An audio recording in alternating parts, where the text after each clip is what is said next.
오늘 함께 봉독한 시편 23편은 성경에 기록된 수많은 시들 가운데 성도들에게 가장 사랑받는 시입니다. 주일학교의 어린 학생들뿐만 아니라 연세 높으신 분도 암송하시고 곡을 붙여 노래하시고 찬송하기도 하는 그런 시입니다. 다윗이 지은 이 시편 23편은 과거 속의 시로만 머물지 않고 오랜 시간의 간격을 넘어서 오늘 우리의 영혼에까지 큰 울림을 주고 있습니다. 그것은 이 시편의 배경이 비록 3000년 전의 고대이지만 다윗이 살아갔던 그 현실이 오늘 우리의 현실과 크게 다르지 않기 때문입니다.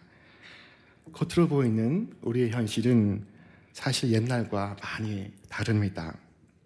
지금 우리의 모습은 이전보다 훨씬 더 좋아져 있습니다. 요즘 경제적으로 힘들고 어렵다고 하는 사람들의 삶도 옛날과 비교하면 비교할 수 없을 만큼 좋아져 있습니다. 멀리 돌아가지 않아도 과거 IMF 시절 힘들었을 때 우리의 그 모습과 지금 우리의 모습을 비교하면 그때는 지금보다 분명히 더 힘들고 어려웠습니다. 그런데 스스로 목숨을 끊는 사람의 수는 그때보다 지금이 더 많습니다.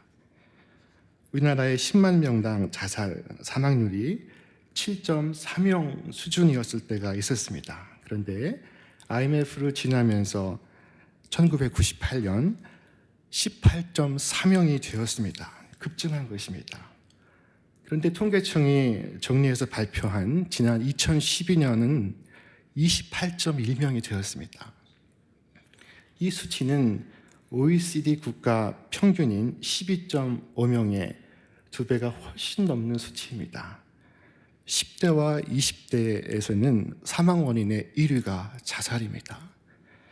자살률은 나이가 많을수록 높아져서 80 넘으신 분들의 자살률은 20대의 5배에 이릅니다.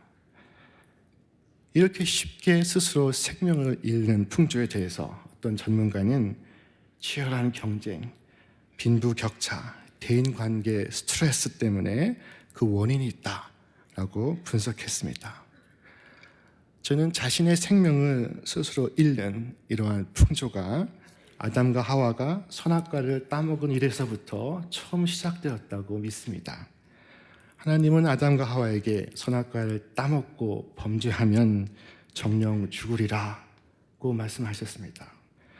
그러나 사람은 선악과를 스스로 따서 먹었습니다. 그리고 죽음에 이르게 됩니다. 물론 아담과 하와가 당장 죽은 것은 아닙니다. 그래서 하나님께서 괜히 아담과 하와를 겁주시려고 말씀하신 것이요 정말 죽게 하지는 않으셨다라고 생각하실 수도 있습니다. 그러나 그렇지는 않습니다. 형상은 죽은 것 같으나 실상은 살아있는 경우도 있고 형상은 살아있으나 실상은 죽어있는 경우도 있습니다. 사람이 스스로 생명의 근원을 잃어버린 이 사건의 근본 원인은 나도 하나님처럼 될 수 있다라고 하는 생각이었습니다. 예수님은 이 땅에서 하나님을 경외하며 나의 뜻이 아닌 하나님의 뜻이 하늘에서와 같이 땅에서도 이루어지기를 바라라고 말씀하셨습니다. 그러나 사람들은 대개 자신의 뜻을 이루면 비로소 잘 살고 행복해지는 줄 믿습니다. 그 결과 반대의 현상이 일어나고 있습니다. 자신의 뜻을 이루면 이룰수록 점점 더 우리의 생각과는 반대로 삶은 불안해져 가고 행복을 잃어갑니다. 사람의 행복은 자신의 뜻을 이루는 데 있지 않고 하나님의 뜻을 이루는 데 있습니다. 하나님이 목자가 되시고 그분의 뜻이 존중이 되면 내가 살아가는 세상은 부족함 없는 세상으로 변화합니다. 이것이 오늘 다윗이 노래한 시편 23편의 내용입니다. 이 시편 23편은 세상 가운데서 살아가며 어느덧 우리가 잃어버린 피원들로 가득 차 있습니다. 내게 부족함 없으리라. 푸른 풀밭에 눕고 쉴 만한 물가로 나아가며 내 영혼이 소생하고 사망의 그늘 골짜기에서도 두려움 없고 내 잔이 넘치나이다. 라고 말합니다. 다윗은 어떻게 해서 자신의 삶을 이와 같이 표현할 수 있었을까요? 갑자기 주체할 수 없을 만큼 큰 돈을 벌었기 때문이었을까요? 만약에 그랬다면 시편 23편 1절은 크게 달라져 있을 것입니다. 돈은 나의 목자시니 내게 부족함이 없으리로다. 성경의 어떤 부자가 실제로 그와 똑같은 생각을 품었던 적이 있었습니다. 이 부자는 어느 해 밭에서 수많은 소출을 거두어 큰 돈을 벌게 되었습니다. 그는 자신의 창고를 헐고 더욱 크게 지으면서 자신에게 이렇게 속삭입니다. 내 영혼아, 여러 해 쓸 많은 물건을 쌓아두었으니 평안히 쉬고 먹고 마시고 즐거워하자. 그런데 그날 밤 하나님으로부터 다음과 같은 음성을 듣습니다. 어리석은 자여, 오늘 밤에 네 영혼을 도로 찾으리니 그러면 네 준비한 것이 누구의 것이 되겠느냐. 이 사실 창고에 곡식이 가득하면 그때 잘 살 수 있을 것이라는 그 믿음은 선악과를 따먹으면 잘 살 수 있으리라는 믿음만큼 우리를 속이고 또한 우리를 망하게 하는 것입니다. 세상에서 가장 만족한 삶을 살았던 다윗은 그렇게 말하지 않습니다. 다윗이 지은 시편 23편은 여호와는 나의 목자시니 라는 아주 간결하고 분명한 말로 시작하고 있습니다. 여호와는 나의 목자시니 1절 내게 부족함이 없으리로다. 2절 나를 푸른 풀밭에 놓이시며 쉴만한 물가로 인도하신다.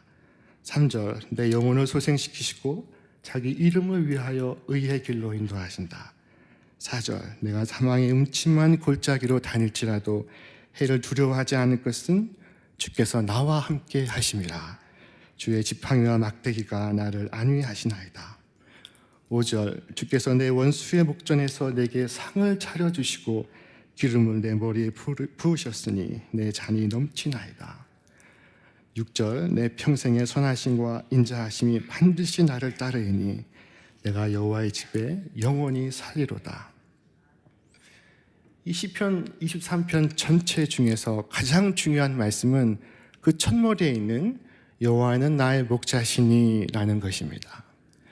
나머지 1절부터 6절까지는 여호와는 나의 목자시니에 딸려 들어있는 패키지입니다. 여호와는 나의 목자시니가 핵심이고 나머지는 그에 대한 해설이고 주석입니다. 하나님을 자기 목자로 삼은 사람은 부족함도 두려움도 근심도 불안함도 불만도 없다는 것이 오늘 우리에게 주시는 하나님의 말씀입니다. 내가 내 인생의 하나님이요 목자가 되었더니라고 성경은 말씀하지 않습니다. 여호와 하나님은 나의 목자시니라는 것입니다. 사랑하신 여러분, 여호와는 나의 목자시니에 담겨있는 그 모든 약속에 여러분의 귀한 생을 거시기를 바랍니다. 이 약속의 말씀처럼 여러분의 삶 속에 넘치는 평안과 기쁨이 있을 것입니다. 우리의 생각과 처지를 초월해서 도저히 이룰 수 없는 자리에 이르게 하시고 될 수 없는 사람이 되게 하셔서 다윗처럼 나의 잔이 넘치나이다 고백하며 살아가시는 복을 얻게 될 것입니다. 이 시편 23편은 불과 6절밖에 안 되는 말씀이지만 그 의미를 우리가 깨닫지 못하고 설명할 수 없을 만큼 신비롭습니다. 오늘 마지막 6절 말씀부터 하나씩 묵상해 보겠습니다. 이 6절 말씀에 내 평생의 선하심과 인자하심이 반드시 나를 따르리니 내가 여호와의 집에 영원히 살리로다 하였습니다. 주님이 나의 목자가 되시면 우리는 한 곳 없이 노력 없이 주님의 집에서 항상 함께 살 수 있습니다. 거기는 주님의 집인 동시에 곧 나의 집이기도 한 것입니다. 언젠가 예수님께서 베드로에게 내가 천국의 열쇠를 내게 주겠다라고 말씀하셨습니다. 하늘나라 집의 열쇠를 베드로에게 주시겠다는 것입니다. 집의 열쇠는 아무에게나 주지 않습니다. 사랑하시는 자녀에게만 주는 것입니다. 그런데 하나님의 자녀에게는 집 열쇠만 주어지지 않습니다. 하나님의 것을 함께 누릴 권세도 주어집니다. 예수님께서 말씀하신 비유의 말씀 가운데 집을 나갔던 탕자가 돌아오던 때의 이야기가 있습니다. 어느 날 탕자인 동생이 집에 돌아오고 아버지는 서슴없이 그 아들을 위해 살찐 송아지를 잡자 그 형에게 일대 정체성의 혼란이 일어났습니다. 아버지, 내가 여러 해 아버지를 섬겨 명을 어김이 없거늘 내겐 염소 새끼라도 주어 나와 내 벗으로 즐기게 하신 일이 없더니 아버지의 살림을 창녀들과 함께 삼켜버린 이 아들이 돌아오매 이를 위하여 살찐 송아지를 잡으셨나이다. 아버지, 동생과 비교하면 나는 종이요 노예입니다 라고 그 쓴 마음을 토로하는 그 아들에게 아버지가 하신 말씀이 이것입니다. 아들아, 너는 항상 나와 함께 있으니 내 것이 다 네 것이로되 우리가 즐거워하고 기뻐하는 것이 마땅하도다. 여러분, 이 말씀이 무슨 뜻인지 아십니까? 아버지께서 하신 말씀은 아들아, 너는 자녀이기에 나와 항상 함께 있고 그러므로 내 것도 다 네 것이니라 라는 말씀입니다. 그런데 그 아버지의 말씀에 아들은 대답을 하지 못합니다. 비유는 그렇게 끝을 맺습니다. 예수님의 비유는 그렇게 끝을 맺고 아버지가 얻지 못한 대답은 오늘 우리의 몫으로 남겨져 있습니다. 아버지, 아닙니다. 저는 종이고 노예입니다. 저는 먼 미래에 혹시 주어질지 모를 염소 새끼를 쫓으면서 오늘의 삶의 행복을 유부한 채 살아가겠습니다 라고 하시겠습니까? 아니면 지금 아버지와 함께하는 살찐 송아지의 만찬에 참여하시겠습니까? 사랑하는 성도 여러분, 용기를 갖고 하나님의 자녀로 이 세상을 살아가시기를 바랍니다. 하나님의 자녀로 살아가면 우리는 하나님의 영원하신 풍성함이 마르고 닳도록 만족함을 얻을 수 있습니다. 장래에 대하여도 두려워할 것이 없습니다. 아무것도 하나님의 보호를 대체할 수 없습니다. 2절 다윗의 고백을 한번 들어보겠습니다. 그가 나를 푸른 풀밭에 누이시며 쉴만한 물가로 인도하시는 도다. 여러분, 성서학에서 말하는 성경에서 역사의 현실을 추출하는 가장 간단한 방법은 신앙의 고백을 하나씩 반대로 뒤집어 보는 것입니다. 그러니까 푸른이라는 말은 뒤집으면 빨갛다는 것입니다. 평온한 풀밭이 아닌 사실은 평온하지 않은 전쟁터라는 것입니다. 쉴만한 물가라는 것은 사실은 쉼도 없고 물도 없는 광야의 한가운데라는 것입니다.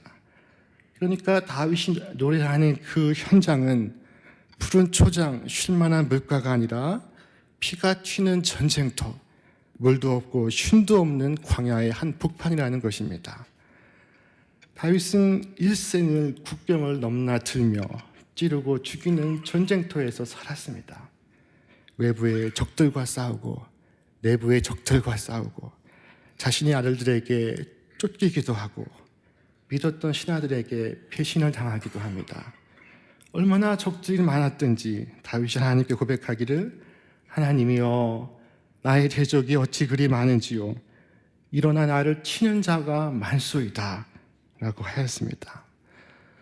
하루는 다윗이 하나님, 제가 하나님의 전을 지어 바치겠습니다 라고 말하자 하나님께서 직접 나서셔서 만류하십니다. 다윗아, 너는 네 손에 피를 너무 많이 흘렸으니 내 피 묻은 손으로 나의 전을 짓지 말지어다. 하나님께서 다윗의 험악한 생애를 피로 얼룩진 피투성이의 삶으로 인정하신 것입니다. 그런 다윗이 하는 말이 푸른 풀밭에 눕기도 하고 쉴만한 물가에서 쉬기도 한다는 것입니다. 어떻게 이것이 가능할까? 피 흘리는 전쟁터와 같은 현실에서 어떻게 그는 그렇게 무사태평, 만사태평, 천하태평할 수 있었을까? 여러분, 어떻게 이런 반전이 가능하게 되었습니까? 그것은 다시 한번 여호와는 나의 목자시기 때문입니다. 그가 누린 그 쉼과 평화 역시 여호와는 나의 목자시니에 딸려있는 패키지 가운데 하나였던 것입니다. 그의 쉼과 평화는 여호와는 나의 목자시니를 설명하는 주석의 다름 아니었습니다. 그 모든 일은 하나님을 하나님으로, 주님으로, 목자로 믿고 의지하였기 때문에 가능했던 일이었습니다.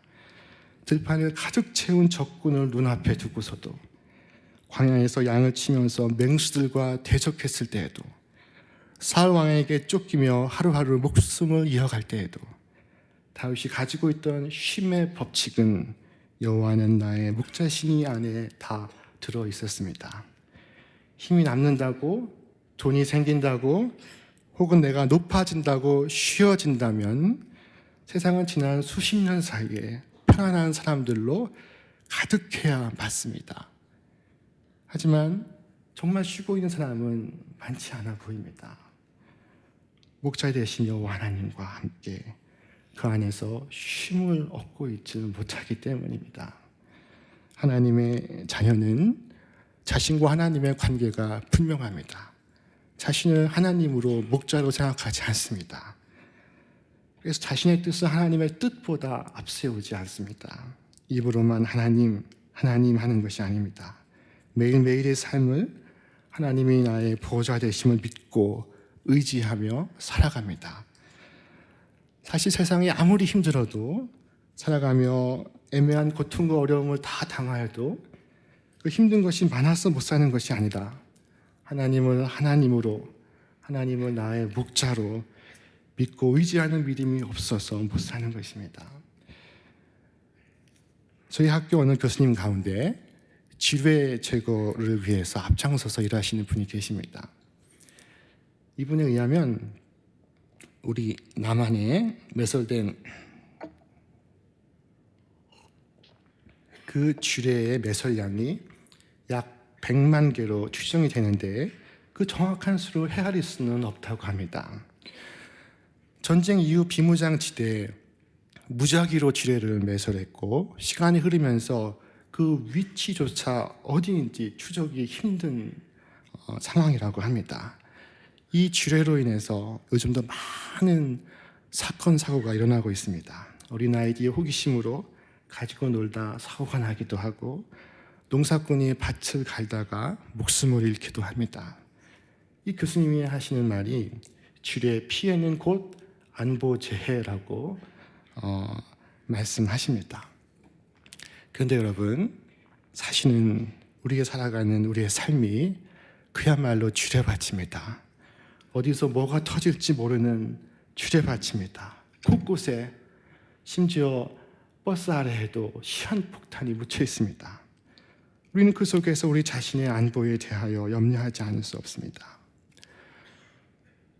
그러나 더 이상 그 누구의 대고 맹세할 이가 없어서 자신의 이름을 걸고 맹세하신 분이 오늘 우리에게 말씀하십니다. 너의 영혼을 소생케 하고 새 힘을 주며 나의 이름을 위하여 바른 길로 너를 인도하리라. 그래야 다윗은 자신 있게 말합니다. 내가 사망의 음침한 골짜기로 다닐지라도 해를 두려워하지 않을 것은 주께서 나와 함께 하심이라. 주의 지팡이와 막대기가 나를 안위하시나이다. 다윗은 죽음과 고통의 현실에서 죽음과 고통 너머의 세계를 바라보고 다시 그의 현실로 돌아와 전과는 전혀 다른 삶을 살아가고 있습니다. 이 시편 23편의 젖을 목적은 과거 다윗이라는 역사적 인물이 살았다는 것을 우리에게 소개해 주기 위함이 아닙니다. 바로 오늘 우리를 다윗처럼 부르시고 힘들고 어려운 세상 속에서도 새로운 생명과 평안을 누리며 살게 하시기 위함입니다. 그러므로 저와 여러분 오늘 다윗처럼 여호와 하나님을 나의 목자로 삼아서 다윗 하나님이 곧 나의 하나님이 되고 그의 고백이 오늘 나의 고백이 되기를 바랍니다. 새로운 세상, 새로운 삶을 살아가기 위해 내게 필요한 것은 단 한 절의 말씀입니다. 여호와는 나의 목자시니 내게 부족함이 없으리로다. 이 한 구절에 담긴 그 깊은 뜻을 가만히 묵상해 보시기를 바랍니다. 가만히 묵상하다 보면 용기가 필요한 자에게 용기를 주시고 평안을 잃은 자에게 평안을 주시며 기쁨을 회복하고 감사의 삶을 살게 하시는 주님의 말할 수 없는 은혜를 발견하실 수 있을 것입니다. 제가 처음 이 이야기를 듣게 되었을 때는 미국에서 공부하던 유학 중의 일이었습니다. 당시 이야기를 듣고 큰 감동을 받았습니다. 여러분도 아시는 이야기일지 모르겠습니다. 오래전 한국에서 전화가 귀하던 시절에 어떤 두메 산골 시골교회에서 일일 부흥회를 준비하고 있었습니다. 시골교회에서는 서울의 어느 선배 목사님을 부흥회 강사로 초청하였습니다. 그런데 부흥회가 가까우자 설교의 제목과 본문을 가르쳐 주시려고 서울의 그 선배 목사님께서 후배가 있는 시골교회로 전화를 거셨습니다. 예, 설교 본문은 시편 23편 1절로 6절입니다. 제목은 여호와는 나의 목자시니입니다. 그러자 전화통화가 끊기기도 하던 그 불편하던 시절에 전화기 저쪽에서 다시 물어옵니다. 예, 뭐라고요? 여호와는 나의 목자시니입니다. 뭐라고요? 여호와는 나의 목자시니입니다. 그런데 그 끝난 것 같지 않은 제목 때문인지 다시 물어옵니다. 예, 그 다음 뭐라고요? 그러자 서울 목사님은 그거면 되지 뭐가 더 필요해? 하고 전화를 뚝 끊으셨습니다. 그리고 때가 되어 시골에 내려가 주보를 받아보니 주보의 제목에 놀라운 제목 하나가 실려 있었습니다. 여호와는 나의 목자시니 그거면 됐지 뭐가 더 필요해? 여러분, 제가 여호와는 나의 목자시니 하면 여러분은 그거면 됐지 뭐가 더 필요해? 라고 저를 향해서 크게 말씀해 보시기 바랍니다. 여호와는 나의 목자시니 네, 그거면 됐습니다. 오늘 믿음이 없는 우리를 향해서 호통을 치는 목사님의 이 말씀 속에서도 우리를 향하신 하나님의 깊은 격려와 크신 축복을 발견할 수 있습니다. 이 한 구절의 말씀 위에 깊이 뿌리를 내려서 그 속에서 줄기와 가지를 뻗고 새로운 생명과 평화의 삶을 살아가시기를 주님의 이름으로 축원합니다. 여호와는 나의 목자시니 내게 부족함 없으리로다. 오늘 귀중한 삶을 이뤄가고 있는 이 시대에 안보의 위협에 노출되어 살아가는 우리 모두에게 주시는 주님의 말씀입니다.